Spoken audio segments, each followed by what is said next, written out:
ஹர ஹர சங்கர ஜய ஜய சங்கர ஹர ஹர சங்கர ஜய ஜய.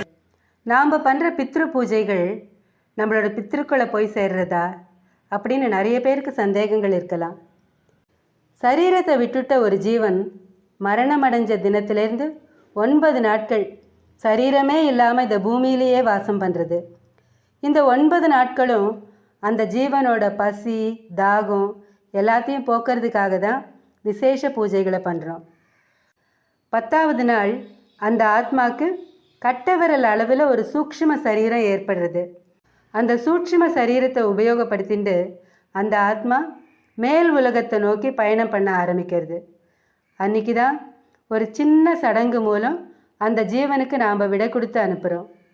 அதுக்கப்புறம் சந்திரன் செவ்வாய் போன்ற பல கிரகங்களை கடந்து 6ஆவது மாதம் அந்த ஜீவன் அழகான நீரூற்றுகளும் சோலைகளும் அட்சய வடம்ங்கிற விருட்சங்களும் குன்றுகளும் நிறைந்த பித்ருக்களோட உலகத்தை அடையிறது. 6 மாத இடைவெளி விடாத பயணத்தினால களைப்பு நீங்கிறதுக்காக அந்த ஜீவன் மனமகிழ்ச்சியோட பூமியில் தன்னோட பிள்ளைகள் திதி பூஜை மூலமாக கொடுக்குற உணவை சாப்பிட்டுட்டு மனநிறைவோட தங்களுக்கு பக்தியோட உணவு கொடுத்ததுக்காக தன்னோட குழந்தைகளுக்கு ஆசீர்வாதம் பண்ணுறது.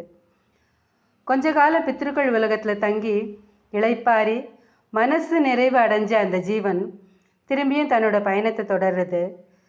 தான் உலகத்தில் உடலை துறந்த ஓராண்டு முடிவில் அதே திதி அன்னைக்கு தர்ம தேவதையோட வைவஸ்வதம்ங்கிற தலைநகரத்தை அடையிறது.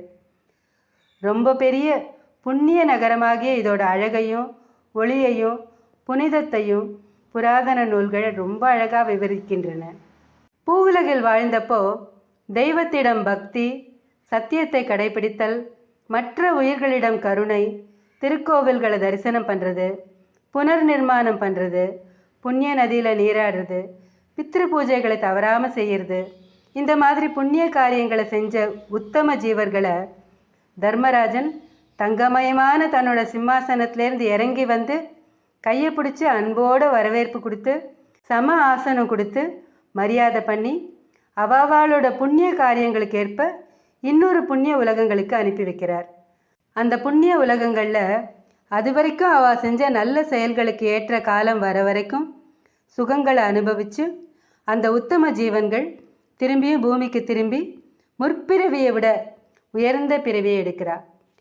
இதுக்கு மாறா உலகத்தில் வாழ்ந்தப்போ மமதையினால் பாவம் செஞ்சவாள்லாம் புண்ணிய உலகங்களுக்கு போகாமல் வேறு சில உலகங்களுக்கு போயிட்டு திரும்பியும் பூ உலகத்தில் மனுஷனாவோ இல்லை பிராணிகளாவோ இல்லை புழு பூச்சியாவோ பிறவி எடுக்கிறார்.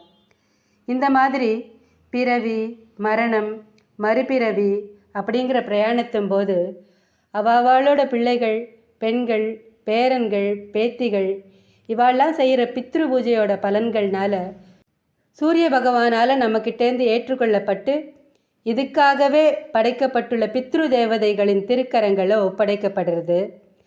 அப்படி ஒப்படைக்கப்பட்ட பித்ரு பூஜா பலன்களை பித்ரு தேவதைகள் எடுத்துகிட்டு போய் நம்மளோட மறைந்த மூதாதையர் எங்கெல்லாம் இருக்காளோ எந்தெந்த பிறவி எடுத்திருக்காளோ அதுக்கேற்ப உணவாகவும் நீராகவும் மாற்றி கொடுத்துட்றா.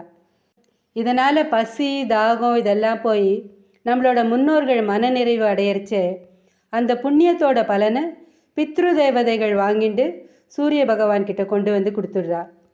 சூரியன் அந்த பலனை நமக்கு திரும்பி தந்துடுறார்.